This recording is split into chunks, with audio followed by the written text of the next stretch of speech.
ज़िंदगी जीने के लिए रोटी, कपड़ा और मकान की ज़रूरत पड़ती है।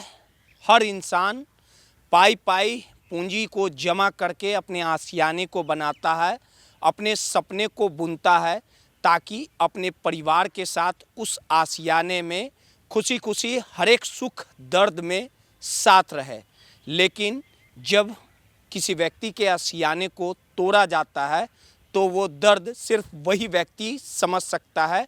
कुछ इसी तरह की वस्तुस्थिति आज गरीबों के चेहरे पर साफ देखने को मिल रही है। किस प्रकार से ये गरीब कल तक जिस झोपड़पट्टी में अपने परिवार के साथ खुशी खुशी रह रहे थे, लेकिन पलक झपकते ही इन्हें बेघर कर दिया गया, इनके आशियाने को तोड़ दिया गया।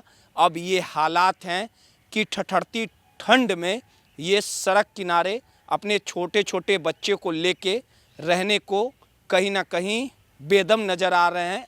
पूरी घटना आपको सिलसिलेवार तरीके से बताते हैं। बिहार में नई सरकार का गठन हो गया और बड़े तामझाम और उम्मीद और भरोसे के साथ बिहार की जनता ने नीतीश कुमार के चेहरे पे दाव खेला, यानी नीतीश कुमार को फिर से मुख्यमंत्री बनाया। लेकिन किसे पता था कि जो गरीब जनता नीतीश कुमार को मुख्यमंत्री बना रही है, आज उसी सरकार को कोसने का काम करेगी। यानी सम्राट चौधरी का बुलडोजर दानापुर और बीटा में चला और जैसे ही सम्राट चौधरी का बुलडोजर गरीब तबके के लोगों के घरों पे चला, लोगों के बीच काफ़ी मायूसी छा गई। लोग टकटकी लगाए अपने घर की ओर देख रहे थे और उन निगाहों के सामने उनका सपनों का आशियाना पूरी तरह से टूट रहा था, ख़त्म हो रहा था। लेकिन बेबस लोग कुछ नहीं कर पा रहे थे।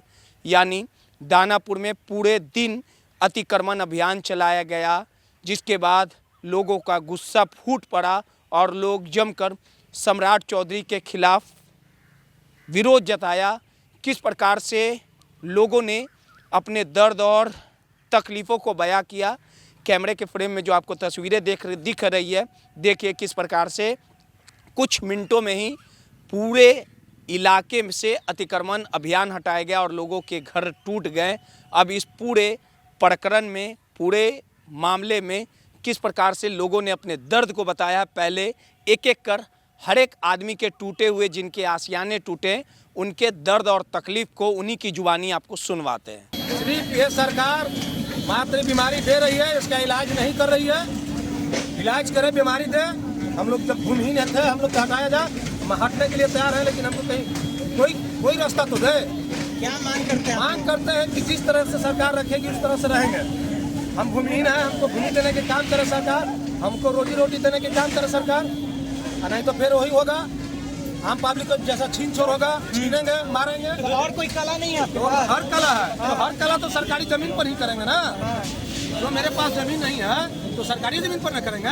कितना कमाते थे? जितना कमाते थे 200-400 रुपया कमाते थे, तो परिवार पालते थे। सारा खत्म हो गया। पूरा अंदर से रोना आ रहा है कि सिर्फ गरीब के ऊपर ही अत्याचार। सक्सेसफुल होता है, आज आया कबारा गया चला गया, और फिर कल होकर के फिर वही नतीजा। तो इस पर कितना अमल सरकार करेगी हो, तो प्रशासन कितना एक्टिव रहता है, इस पर भी निर्भर करता है। तो बिल्कुल सही बात। आए बिल्कुल चले गए, फिर पैसा उगाए हुआ, फिर लग गया। जाता था जी, 30 साल पहले जाता था। अभी डेट में सब अतिक्रमण हो, उधर महादेवर में 5 बार अतिक्रमण होता है, उधर एक बार नहीं होता अतिक्रमण। क्या है अब वहाँ भी तो जरूरी है ना, नहीं होता उधर। कहीं कहीं कोई विस्थापित हो ही नहीं रहा है। सड़क के किनारे मकान बनाया गया, मकान के बाद जो है डेवलप कर लिया गया है, कोई विस्थापित नहीं हो रहा। तो आपने साफ तौर पे सुना कि लोग बेघर हो गए और कहीं ना कहीं उनके आंखों से निकले हुए ये आंसू चीख चीख कर ये गवाही दे रहे हैं कि आखिर उन्होंने क्या कुछ खोया है। सहयोगी अनिल के साथ रोहित, माईपीडीए समाचार, पटना।